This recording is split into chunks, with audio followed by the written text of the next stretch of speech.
You're listening to Leisure World Direct. I'm your host, GRF Communications Manager Emma DiMaggio, and I'm joined by Executive Manager of Mutual Services, Dave Potter, Senior Director of Facilities, Mark Weaver, and Security Director, Victor Rocha. Full house today. Hello, guys. Good morning. Morning.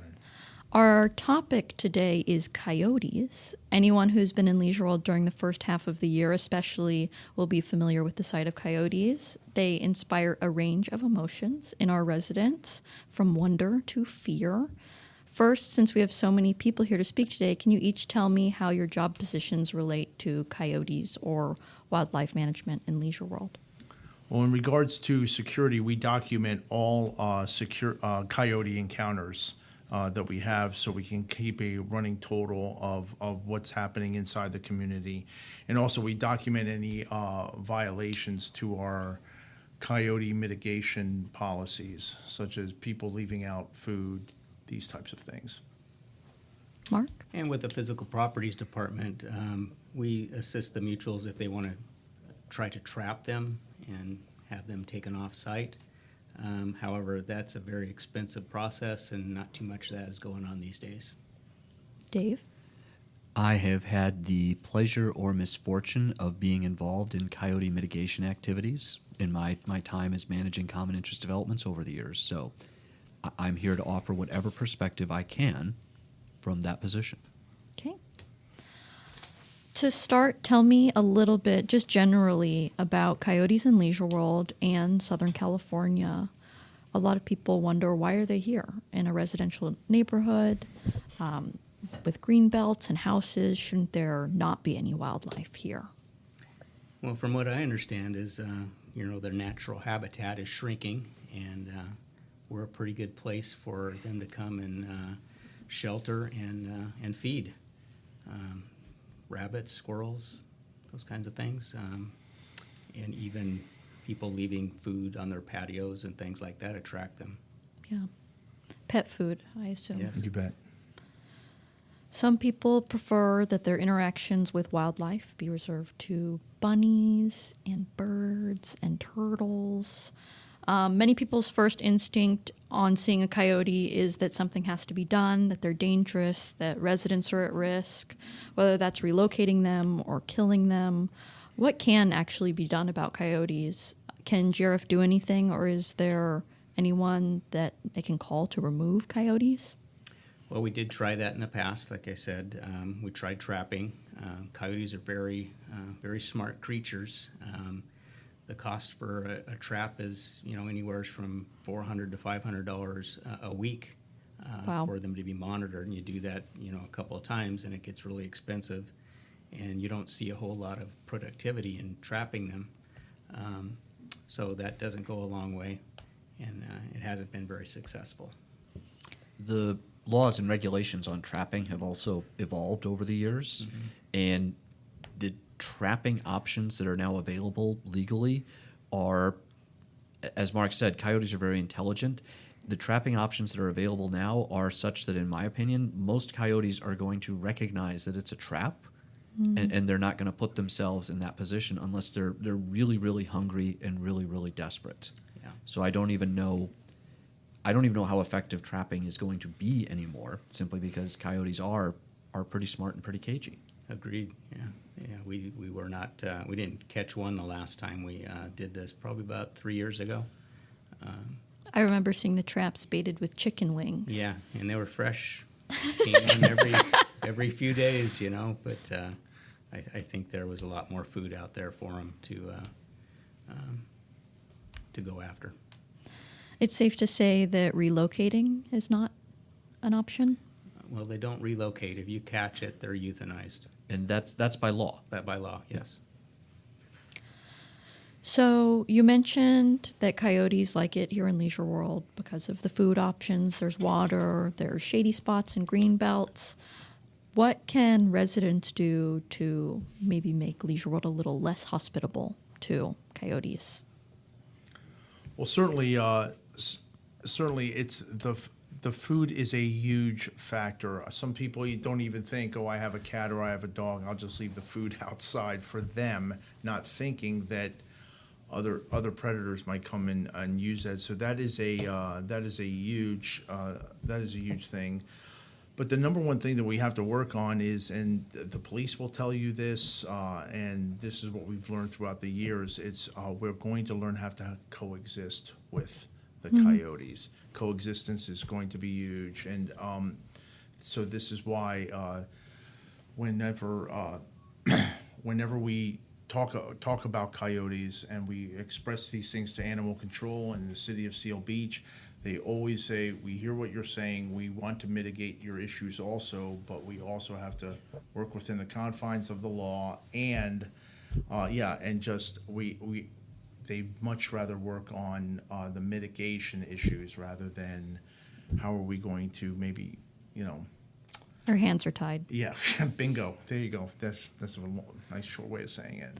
Since you track incidents, have you heard of any incidents of residents being harmed by coyotes in Leisure World? Fortunately not. The ones that go out with their small dogs and things like that, most of them, fortunately, when we see them go out and they do have a dog, we do have a dog on a leash, they do have their dog on a leash, and they have mitigating issues. That if they come upon a coyote, they have an air horn or know how to get loud and tall and clap and make noise and scare the coyote away.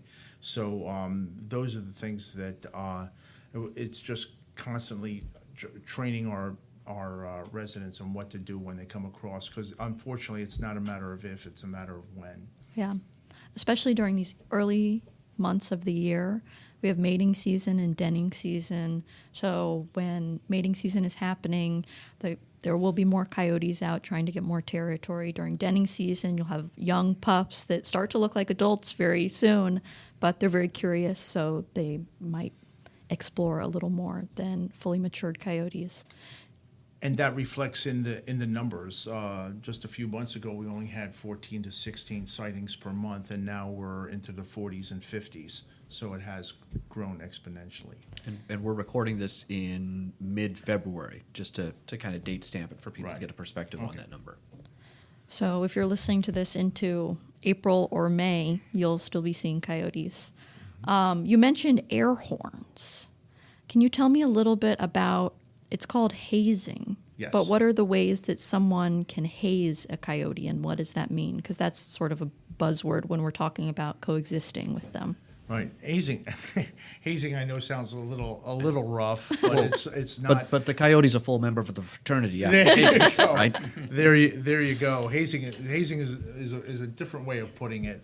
But what we found is, again, as I said, a coyote approaches, you get big, loud, and tall. You clap your hands, you blow a whistle. If you have an air horn, the coyote wants none of it, and. Even though it might not seem so, when you're faced with one, they're a little bit more scared of you than you are of them. Even though it's hard to convince yourself when you're actually staring at a coyote. But these are the types of things when we call hazing. You can, if you have something, a small tennis ball, you could throw at them. Anything like this to just get them off that focus of you, and 9 times out of 10 they'll go away. I've seen residents walking around in the community. This is an easy one, but an empty soda can full of pennies. You bet. If you shake it, it's extremely loud, and so people who are walking their small dogs will often walk with something like that, noisy. Big, loud, and tall. So coyotes can be easily scared away. Why do you think it is that people are so fearful of them? Geez, I know why I am. It's a wild animal, and a wild animal is wild, and so you just don't know what an animal might do. People have heard what's happened to pets and dogs and their cats and things like that, and obviously it does create some fear in it. It's totally understandable. I think it's worth noting, too, that there have been incidents where coyotes did attack people, not in Leisure World that I know of, but outside the community, in the country as a whole. They're extremely, extremely rare, but I think that seeing a headline saying that a coyote attacked a child might strike the fear, and when you see coyotes in your community and you might feel slow moving or you might feel scared for your very small, Leisure World has some of the smallest dogs I've ever seen. You might be fearful for them. So I think it's legitimate that people would be concerned, but I think that what you said, Victor, is true, that coexistence, learning about hazing, is the best path forward, because I think we would all like to remove the coyotes if we were allowed to legally, but we simply can't. So the next best option is coexistence. Is there anything else you guys would like to add? Some additional information would be for all routine sightings where an animal is or a coyote is viewed, den locations, even if you see things like unsecured trash cans or food, you can submit a report at sealbeachca.gov/coyote, or even through the My Seal Beach app, and attach photos and videos when you can. Or you may call the Seal Beach Animal Control at 562-799-4100 at extension 1606. And you can even email at animalcontrol@sealbeachca.gov. I'd also like to add that if anyone would like to report a coyote sighting in Leisure World to security, they're available 24/7, and they'll put that in their monthly incident report, and it's a good way for GRF to sort of track the presence of them. You bet. We have a coyote log right by the watch commander's desk. This has been Leisure World Direct.